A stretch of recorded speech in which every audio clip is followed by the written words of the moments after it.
Jumpa lagi dengan saya Ros Perwita di channel The Investor, channel yang mengupas tentang dunia saham. Dan di video kali ini kita akan bahas saham lagi, saham yang bergerak di sektor consumer good ya, sektor yang saat ini masih dijauhi orang-orang. Cuman walaupun saat ini masih dijauhi orang-orang sektornya, tetapi harga saham dari saham yang akan kita bahas ini trennya masih naik. Nah, apakah itu sahamnya? Teman-teman pastikan nonton video ini sampai selesai. Oh iya, sebelum kita membahasnya, saya ingin menyampaikan disclaimer yang perlu teman-teman pahami. Yang pertama adalah video ini hanya bersifat informasi umum saja. Artinya tidak ada rekomendasi beli maupun jual. Dan saya juga tidak bertanggung jawab atas segala risiko yang Anda ambil dari informasi di video ini. Yang kedua, metode analisa yang saya gunakan adalah menggunakan kaidah value investing, di mana untuk bisa memanfaatkan kaidah ini kita memerlukan time horizon yang panjang. Jadi sebenarnya metode ini sangat cocok buat teman-teman yang tidak punya waktu untuk memantau market tiap harinya.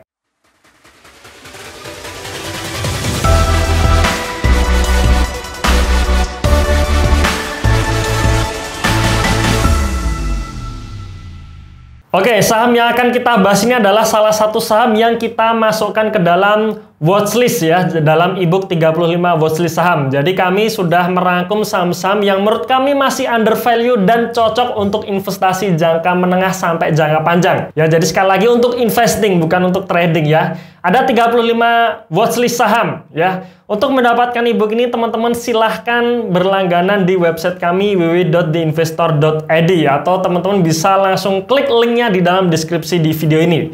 Ya, ada supporting grupnya, jadi teman-teman juga bisa berdiskusi dengan saya langsung di dalam grup yang kami sediakan.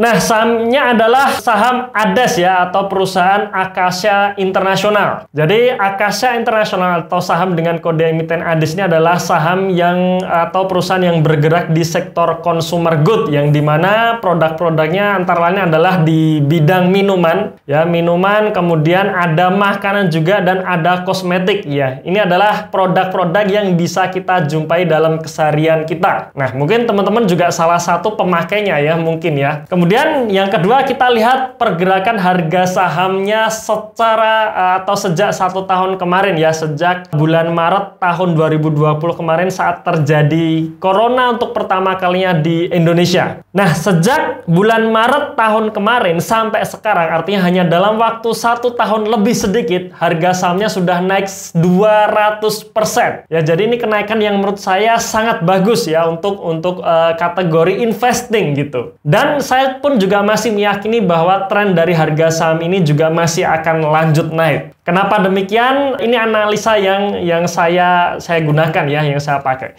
Yang pertama kita lihat dari laporan keuangan terbarunya ya, kuartal 1 2021, di mana kinerjanya menurut saya menunjukkan performa yang bagus. Walaupun penjualannya turun 7%, tetapi laba kotornya naik 9%. Artinya ada efisiensi dari biaya HPP-nya ya. Jadi ini menurut saya bagus.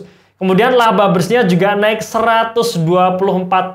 Jadi kalau kita bisa simpulkan, laba yang dihasilkan dari ADES di kuartal 1 2021 ini karena efisiensi. Nah, sekarang kita lihat nih historis dari pendapatan maupun laba bersihnya sejak tahun 2013 kemarin. Kalau kita lihat dari sisi pendapatan, sebenarnya pendapatan dari ADES sendiri cenderungnya ya stuck ya, alias juga nggak kemana-mana. Karena untuk menembus omset 900 miliar saja masih belum bisa gitu ya. Tahun 2020 mengalami penurunan, tahun 2021 saya masih belum bisa memprediksi ya. Jadi saya pasang untuk prediksinya sampai akhir tahun ini kurang lebih penjualannya sama ya. Karena ya per kuartal 1 ini saja turun 7% ya. Mungkin di kuartal 2 nanti ada kenaikan. Ya, ada kenaikan karena kalau kita bandingkan secara year on year, ya pasti berbeda kondisinya. Di mana tahun kemarin terjadi COVID, krisis, dan sekarang berangsur-angsur sudah membaik ya. Cuman yang menarik di sini adalah dari kenaikan laba bersihnya. Ya, laba bersihnya menurut saya naik eksponensial ya, dari 38 miliar tahun 2017 menjadi 135 miliar di tahun 2020. Ini kenaikan laba bersih yang menurut saya sangat bagus. Jadi sejak tahun 2018 sampai tahun 2020 kenaikan laba bersihnya signifikan Ya, dan proyeksi saya sampai akhir tahun 2021 ini naik 25% ya di 169 miliar. Jadi kenaikan proyeksi saya ini masih levelnya masih konservatif ya, naik 25%. Padahal kalau kita lihat secara year on year di kinerja kuartal 1 ini sebenarnya sudah naik 124%. Jadi sebenarnya kalau kita mau ke level optimis lagi, ini bisa naik lebih tinggi lagi gitu dari posisi 169 miliar ini ya. Jadi ini masih dalam level konservatif. Saya hanya mentargetkan naik 25% saja. Oke. Nah, salah satu yang membuat laba bersihnya naik adalah karena hutangnya yang menurun. Ya, jadi teman-teman bisa lihat di sini ya.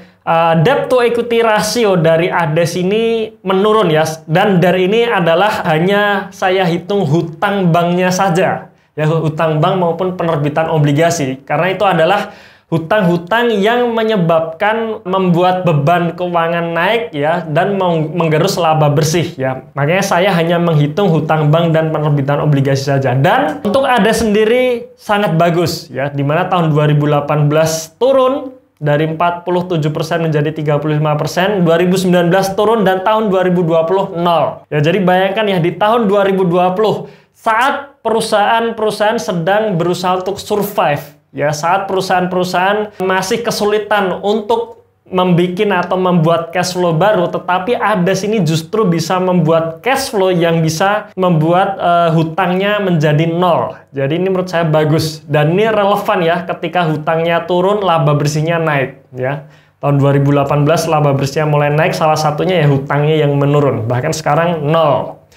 Nah, sekarang kita lihat nih valuasi dari saham ADES itu sendiri. Saya biasanya untuk menilai harga sebuah saham itu wajar atau kemahalan atau masih undervalue itu dari tiga komponen ini ya, ekuitas, ROE, dan juga price to book value. Ketika ekuitas naik dan ROE-nya stabil saja, maka rata-rata PBV di tahun-tahun sebelumnya itu bisa kita jadikan patokan sebagai harga wajar saham. Ya, karena rata-rata PBV di tahun-tahun sebelumnya itu bisa kita anggap sebagai equilibrium, di mana harga saham yang pas saat itu ditransaksikan. Nah, kita lihat ekuitasnya ya. Ekuitas perusahaan ini selalu naik. Artinya kalau ekuitas perusahaan naik, berarti perusahaan dalam kategori tumbuh. Ya, jadi seperti kita berbisnis ya. Kita bisnis, misalkan kita buka warung makan gitu ya. Warung makan dengan modal katakanlah 100 juta misalkan. Kemudian dalam 1 tahun tersebut kita bisa menghasilkan laba sampai 50 juta. Nah, uang 50 juta ini kita tidak ambil dulu nih. Kita buat ekspansi, misalkan buka cabang baru. Ya, maka membuat ekuitas kita yang tadinya 100 juta menjadi 150 juta. Artinya bisnis kita berkembang gitu. Nah, sama seperti kita terapkan dalam penilaian suatu saham ya, dimana kalau ekuitas tumbuh berarti bisnisnya bertumbuh. Kemudian yang kedua adalah ROE. Nah, ketika ekuitas tumbuh, ROE stabil, maka itu sudah dipastikan laba bersihnya naik. Tetapi kasus dari ADES ini ROE-nya naik gitu. Jadi sudah ekuitasnya naik, ROE-nya juga naik. Artinya ada lompatan kinerja yang signifikan. Dan biasanya ketika terjadi kenaikan ROE, maka akan diikuti juga dengan kenaikan valuasinya. Dan ADES ini valuasinya menurut saya belum naik, teman-teman ya, belum naik. Jadi walaupun harga sahamnya naik, tetapi valuasinya belum naik. Saat video ini diambil ya, saya menggunakan data penutupan harga saham tanggal 29 Juni 2021 ya, alias hari Selasa kemarin. Ya, di mana ADES ditutup di harga 1.890 ya, atau anggap saja 1.900. 1.900 ini menunjukkan PBV hanya 1,5 kali. Ya, menurut saya ini masih wajar ya. Masih sangat wajar, dimana kalau kita proyeksikan ya, proyeksi laba yang konservatif tadi itu menandakan ROE-nya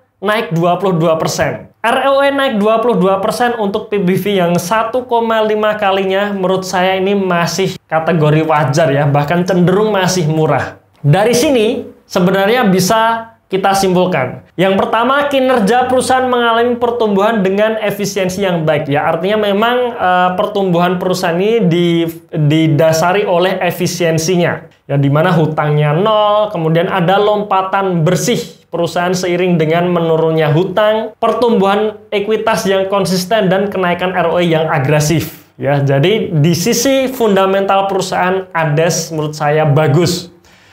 Kemudian harga sahamnya dalam tren naik, ya, naik 200% dalam 1 tahun terakhir. Itu menurut saya juga bagus banget gitu ya, sangat bagus banget. Dan yang ketiga, dari sisi valuasinya menurut saya masih wajar, di mana harga 1.900 itu menunjukkan PBV hanya 1,5 kalinya untuk ROE sebesar 22%.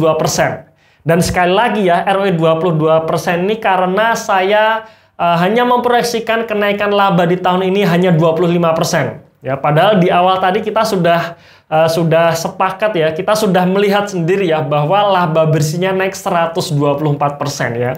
Jadi untuk lebih optimis lagi, ROE 25% harusnya bisa untuk saham ADES ini, dan PBV 1,5 kalinya ya menurut saya ini masih kategori wajar. Ya, wajar cenderung undervalue.